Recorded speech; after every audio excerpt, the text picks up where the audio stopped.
Hello दोस्तों, नमस्कार। मैं एवन गुरुजी और आराधना फाउंडेशन से आप सबका स्वागत करता हूं। कल की महिला पर्यवेक्षक में 15 क्वेश्चन मैथ्स से आए थे और बाकी जो क्वेश्चंस थे वो बहुत ही आसान थे।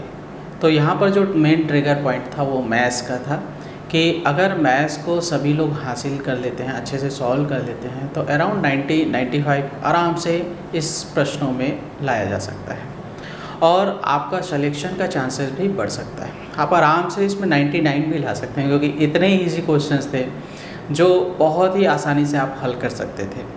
तो इस तरीके से आप चाहे तो बेहतरीन परफॉर्मेंस करके महिला पर्यवेक्षक के पोस्ट को क्रैप कर सकते थे, आसानी से पा सकते थे। तो चलते हैं, आज इसके जो 15 क्वेश्चन मैथ्स के पूछे गए थे वो कैसे बनेंगे उन पर ध्यान देते हैं। तो चलो चलते हैं।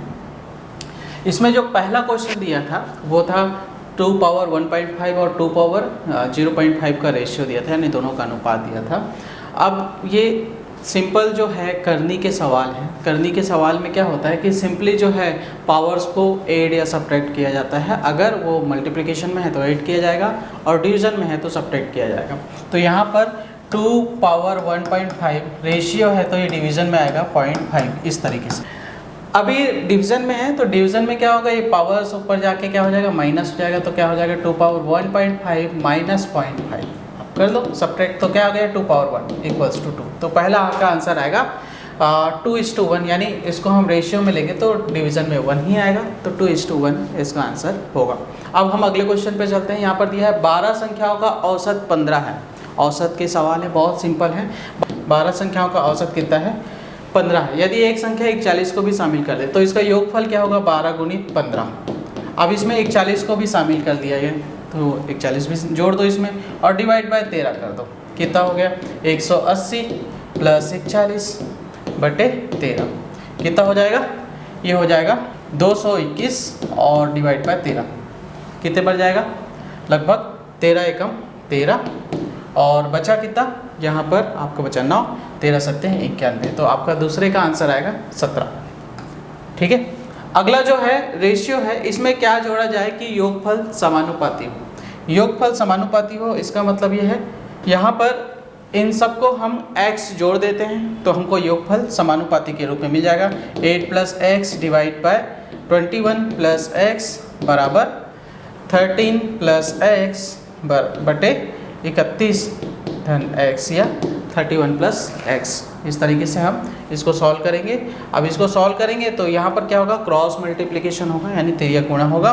तो तिर्यक गुणा कर लेते हैं। 8 प्लस एक्स और दूसरे ब्रैकेट में ले लो 31 धन एक्स, ठीक है, बराबर आपका हो जाएगा 13 धन एक्स और अगले ब्रैकेट में आ जाएगा 21 धन एक्स। इस तरीके से, तो इस तरीके से इसको मल्टीप्लाई करना है और मल्टीप्लाई करने के बाद क्या करना है, जल्दी मल्टीप्लाई कर लो।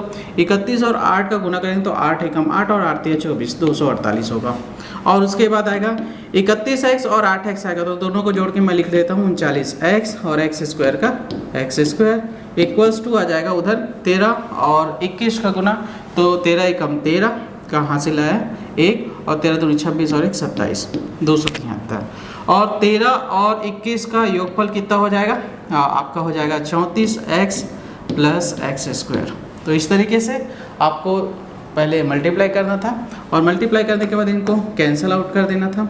अब जो है x वाले टर्म को इधर ले आते हैं और 248 को उधर ले जाते हैं, तो हमारा हो जाएगा 39x माइनस 34x बराबर 273 माइनस 248 बराबर ये आगे हो जाएगा 5x बराबर ये हो जाएगा 25 और x बराबर आ जाएगा 5। तो यहाँ पर आएगा 5। तो इस तरीके से आपको ये सारे क्वेश्चन हल करने हैं, ज़्यादा समय नहीं लगने वाला है। बहुत सिंपल क्वेश्चंस थे और बहुत आसानी से हैंडल करने वाले थे। अगले क्वेश्चन पे चलते हैं। यहाँ पर PQR रेशियो दिया है। यहाँ पर दिया है P ratio Q R ratio R equals to 1 2 और 4। तो इसको हम ले सकते हैं P इक्वल्स टू x और Q इक्वल्स टू 2x और R इक्वल्स टू 4x, ऐसा ले सकते हैं। इस तरीके से हम वैल्यूज़ को लेते हुए सॉल्व करेंगे। अब हमको क्या निकालना है, इसका रूट निकालना है। तो क्या लिखा है 5p square plus q square plus r square, ये लिखना है। ठीक है, तो 5 into P square into x का स्क्वायर, तो x square plus Q square यानी 2x का स्क्वायर तो कितना हो जाएगा 4x स्क्वायर, और आर स्क्वायर यानी 4x का स्क्वायर 16x स्क्वायर, तो कितना हो गया 5x स्क्वायर, 4x स्क्वायर और 16x स्क्वायर, तो 16 और 4 20, 20 और 5 25, तो कितना हो जाएगा 25x स्क्वायर या बोल सकते हैं 5x।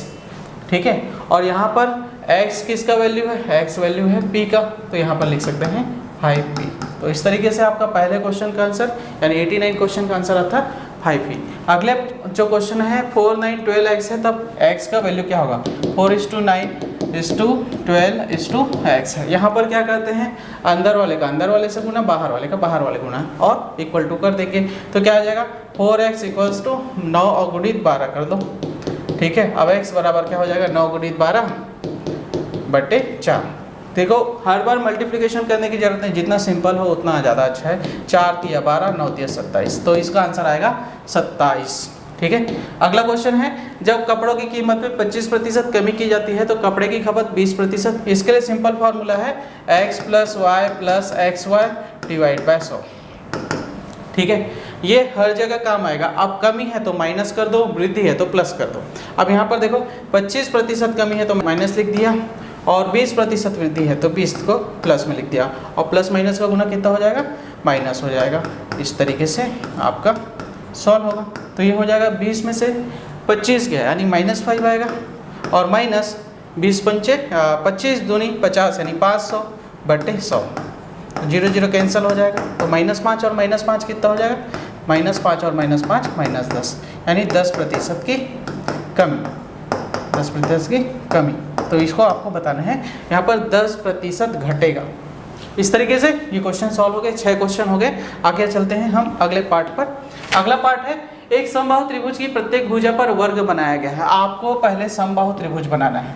समबाहु त्रिभुज कैसे बनेगा, ये जिसकी सारी भुजाएं समान। अब इस पे वर्ग बनाया गया, तो वर्ग बनाया तो इधर वर्ग बन जाएगा। ठीक है, इधर वर्ग बन जाएगा और इधर वर्ग बन जाएगा। इस तरीके से ये डायग्राम बनेगा। अब देखो इसका जो प्रत्येक भुजा है वो 8 सेंटीमीटर है, तो 8 सेंटीमीटर का वर्ग होगा तो 8 का स्क्वायर हो जाएगा इसका क्षेत्रफल। इसका क्षेत्रफल 8 का स्क्वायर हो जाएगा, इसका क्षेत्रफल 8 का स्क्वायर होगा।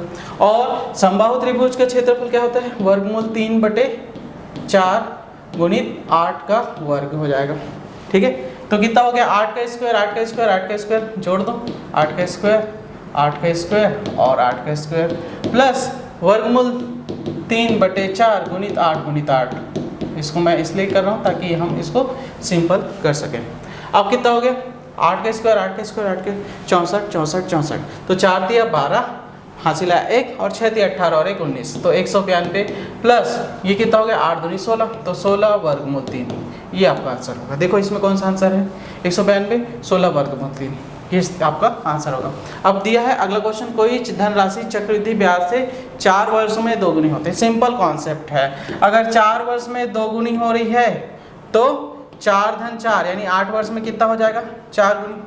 ठीक है, जस्ट डबल होते जाएगा। और 4 धन 4 धन 4 यानी 3 बार 4 वर्ष होंगे तो ये हो जाएगा 4 दूनी 8 गुनी, क्योंकि हर बार क्या होते जाएगा ये 2 गुना होते जाएगा। तो इस तरीके से ये आपका 2 गुना होते जाएगा। तो यहाँ पर आपका 12 वर्ष आएगा। तो इस तरीके से आपका आंसर आएगा 12 वर्ष। सिंपल क्वेश्चन है, ज़्यादा कुछ नहीं करना है। अब अगले पार्ट पर चलते हैं। यहाँ पर दिया है यदि तेल का मूल्य 90% बढ़ गया तो बताइए तेल का प्रतिशत कितना। सीधा कमी प्रतिशत निकालना है। कमी प्रतिशत के लिए सीधा फार्मूला है कि आप जो भी मान दिया गया है उसको 100 में x को ऐड कर दो और 100 से गुना कर दो। कितना होगा 90 दिया हुआ है तो 90/190 गुणित 100। ठीक है, 0 0 कैंसिल हो गया, तो क्या आ जाएगा 900 आपका आ जाएगा 19। तो 19 से कितने बार जाएगा 19 4 आपका हो जाएगा 76 बचा 14 140 19 7 आपका आ जाएगा 133 और हासिल आया 7, तो 7/19 इतना प्रतिशत आपका कमी होगा। तो इसमें ऑप्शन में दिया हुआ है 47 सही 7/19%। अगला दिया है ए एक वस्तु को खरीदता है तथा बी को 20% की हानि पर बेचता है और बी उस वस्तु को सी को 20% के लाभ पर बेचता है। तो ए ने कोई वस्तु खरीदी, अब उसको बी को बेचा तो 1 माइनस कितना हो गया 20%। तो 20% घटा दो क्योंकि लॉस में भेजा है। और फिर उसके बाद बी ने इसको 20% के लाभ पे बेचा है। किसको बेचा? सी को बेचा। तो कितना में खरीदा सी ने? उसको खरीदा 480 रुपये में। सिंपल, ये चक्रवृद्धि ब्याज का फार्मूला आप सीधा लगा देंगे। तो ए का वैल्यू क्या हो जाएगा? यहाँ पर कितना आएगा? ए गुणित हो जाएगा 80/100 गुणित यहाँ हो जाएगा 120/100 बराबर 480। सिंपल आपको करना है। तो ए इक्वल्स टू क्या हो जाएगा? यहाँ पर 480 गुणित 100 बटे आपका आ जाएगा 80 गुणित 120। 120 चौक ये हो जाएगा आपका 480 और 400/80 करेंगे तो ये कट जाएगा आपका 5 बार। तो 5 गुणित 100 500, ये आपका आंसर आएगा। यहाँ पर आपका आंसर आएगा 500। तो ए ने उसको 500 खरीदा था, 20% के लाभ बी को बेचा और बी ने उसको 20% के लाभ पर सी को बेचा। अब हम अगले पार्ट पर चलते हैं।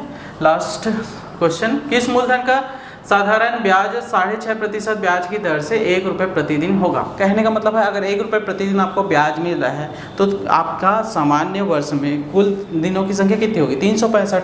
तो आपका जो ब्याज आएगा वो आएगा 365। ठीक है। अब हम जानते हैं कि साधारण ब्याज का फार्मूला क्या होता है? PRT/100। अब P निकालना है आपको तो P रख दो। R कितना दिया है? 6.5 से ही 1/4 है तो उसको हम सॉल्व कर लेंगे। 6 चौक 24 यानी इसको ऐसा लिख लेंगे 6 चौक 24 या 1/4। 6 चौक 24 और 1 25/4। तो यहाँ पर हम लिख लेते हैं 25/4 गुणित क्या दिया हुआ है?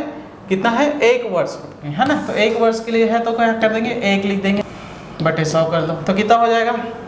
P into 25P divide by 400 equals to 365। ये हो गया। अब P इक्वल्स टू क्या हो जाएगा? P equals to 365 into 400 divide by 25 से 16 टाइम्स आएगा और मल्टीप्लाई कर लो। तो 16 5 से कितना हो जाएगा? 80। 0 आया, हासिल आया 8। 16 6 से 96, 96 प्लस 8 104, कैरी आया 10। 16 3 से कितना होगा? 48, 48 प्लस 10 कितना हो जाएगा? 58। तो ये आपका आंसर होगा। तो क्या दिया हुआ है? 5840, लास्ट ऑप्शन। अब यहाँ पर अगला क्वेश्चन है, 5 प्राकृतिक संख्याओं का औसत m है। यदि अगले 3 प्राकृतिक संख्याओं को सम्मिलित किया जाए तो 8 संख्याओं का औसत m से कितना अधिक होगा? सबसे पहले हम ना 5 संख्याओं का औसत निकालेंगे। तो पहली संख्या को हम मान लेते हैं x, तो अगली संख्या क्या हो जाएगी? x + 1। ऐसे ही जोड़ते जाएंगे तो हमारे 5 संख्या हो जाएंगे आपके x + 3 और x + 4। ठीक है। अब इसको डिवाइड कर देंगे हम 5 से। तो 5 से डिवाइड किए तो ये कितना आ रहा है? m आ रहा है। इन सबको ऐड करेंगे तो हमको मिलेगा 5x प्लस ये मिलेगा 10 डिवाइड बाय 5 या x + 2 इक्वल्स टू m। ये मिल गया हमको। अब हम क्या करेंगे? इस वाले पार्ट को मैं थोड़ा इसको ऊपर लेके जा रहा हूँ ताकि आपको समझ में आ जाए। तो यहाँ पर देखो ये आ गया। अब हमको 8 संख्याओं का लेना है तो 8 संख्याओं को लेंगे ऐसे ही क्रम में। तो हमको क्या मिल जाएगा? पूरी की संख्याओं को आप जोड़ते जाइए। x + 3, x + 4, x + 5, x + 6 और x + 7। इन सबको आप 8 करेंगे और डिवाइड बाय 8 से डिवाइड कर देंगे तो इनका औसत क्या आएगा हमको चेक करना है।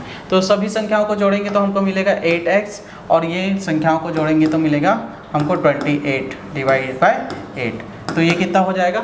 x + 3.5 इतना मिला। लेकिन यहाँ पर हमको मालूम है x + 2 इक्वल्स टू कितना है? m है। तो इसको हम 3.5 को तोड़ सकते हैं। कैसे? x + 2 + 1.5 लिख सकते हैं। तो x + 2 क्या हो जाएगा? m हो जाएगा। तो यहाँ पर रख देंगे m + 1.5। तो इस तरीके से यहाँ पर दिख रहा है कि ये जो संख्या है वो औसत से 1.5 अधिक हो जाएगा। इस तरीके से इसको सॉल्व कर सकते हैं। अगला क्वेश्चन है, साधारण ब्याज की किस दर से कोई धन 16 वर्षों में 2 गुना हो जाएगा? तो सबसे पहले हमको समझना है कि 2 गुना यानी उसका SI कितना होगा। SI कितना होगा यानी जब हम धन लगाते हैं P तो ये 2 गुना हो जाता है। मतलब ये है कि इसमें P + P होगा यानी P + SI होगा। तो SI का मान कितना आ रहा है? P आ रहा है। तो हम बोल सकते हैं P होगा SI का मान। अब रख देते हैं SI इक्वल्स टू क्या होता है? PRT/100। तो यहाँ पर इसका मान रखते जाएंगे। SI का मान है P और P R का मान निकालना है और T का मान दिया है 16/100। अब देखो ये P और P कैंसिल हो गया तो क्या बचा R बराबर 100/16, तो 16 से भाग देंगे तो 16 छके 96, ठीक है, और बचा 4/16, तो ये कितना हो जाएगा 6 सही 1/4% की दर से। तो 6 सही 1/4 यानी डी ऑप्शन आएगा 6.25% की दर से, 6.25%। इस तरीके से हम इसको सॉल्व कर सकते हैं। अब इसमें अगला क्वेश्चन दिया है एक सप्ताह में 1 घंटे का दशमलव में मान कितना है। तो आज सबसे पहले हमको क्या करना है, एक सप्ताह में कुल कितने दिन होते हैं। एक सप्ताह में कितने दिन होते हैं 1 वीक में, तो आपके हो गए 7 डेज। अब हर दिन कितने घंटे होते हैं आपके, एक दिन में कितने घंटे होते हैं 1 डे में, तो आपको होता है 24 डेज 24 आवर, ठीक है। तो इस तरह से हम 7 दिनों का कुल घंटा निकालेंगे तो कुल घंटा कितना हो जाएगा 7 दिन गुणित 24 घंटा बराबर कितना हो जाएगा 168। अब हमको एक का लगभग मान निकालना है, 1 घंटे का मान निकालना है। 1 घंटे का एक सप्ताह में कितना होगा, तो हम क्या लिखेंगे, जिसका मान निकालना है उसको ऊपर लिख लेंगे, जिसके सापेक्ष निकालना है उसको नीचे लिख देंगे। अब इसका मान हमको दशमलव में निकालना है, तो क्या करेंगे 1 को भाग दे देंगे, तो 1 को लिख लेते हैं हम भाज्य में और जिसको भाग देना है ना, और उसका भाजक जो होगा 168। तो अब क्या करेंगे, ये तो जाएगा नहीं 1, तो क्या करेंगे हम दशमलव लगाएंगे, दशमलव लगाएंगे तो 1 0 लग जाएगा। अभी भी नहीं जाएगा तो फिर से 1 0 लगा देंगे तो 1 0 और लग जाएगा। अभी भी नहीं जाएगा तो फिर 1 0 लगा देंगे 1 0 और लग जाएगा। अब कितने बार जाएगा, ये 168 लगभग 200 के आसपास है, 5 बार जाएगा तो 5 बार कर लेते हैं। 16 पंचे 80 और 8 पंचे 40, तो 840 बार ये गया, 160 बचा। 160 में फिर 0 लगा दिए। अब देखो ये 1680 लगभग आएगा और ये यहाँ पर 1600 आ रहा है, तो हम लगभग 9 बार इसको भाग दे सकते हैं। तो 9 बार जाएगा तो आ जाएगा 1512। अब बचेगा कितना 88। अब 88 में फिर 0 लगा देंगे। अभी 840 बार फिर चला जाएगा, नहीं 5 बार चला जाएगा तो 840 यहाँ पर आ जाएगा 40। तो लगभग मान आएगा 0.00595। तो इस तरीके से इसका ए ऑप्शन करेक्ट होगा। इस प्रकार से ये आज का क्वेश्चंस थे, बहुत ही आसानी से बनने वाले क्वेश्चंस थे। अगर आप इसको प्रैक्टिस करते तो बहुत आसानी से बन जाते और बहुत अच्छे से आप दक्षता के साथ अपने इस एग्ज़ाम को बेहतरीन तरीके से दिला सकते थे। तो बार बार प्रैक्टिस करते जाइए। अभी और भी बहुत सारे एग्ज़ाम्स आएंगे, उन एग्ज़ाम्स की तैयारी करते जाइए। ये एग्ज़ाम छूटा तो क्या हुआ, अभी बहुत सारे आपके कैरियर के अपॉर्चुनिटीज़ हैं, हर बार तैयारी करते जाइए। और हमारे चैनल पर बहुत सारे वीडियोज़ आपको मिलेंगे, हमारे एप्लीकेशंस पे आपको सारी वीडियोज़ मिल जाएंगे। हमारा एप्लीकेशन का नाम है A1 गुरुजी। एप्लीकेशन ऐप स्टोर्स पे जाके आप डाउनलोड कर सकते हैं और वहाँ पर हमारी क्लासेस को ज्वाइन कर सकते हैं और अपने आप को तैयार करते जाइए और बेहतर तरीके से आगे बढ़ते जाइए। Thank you so much.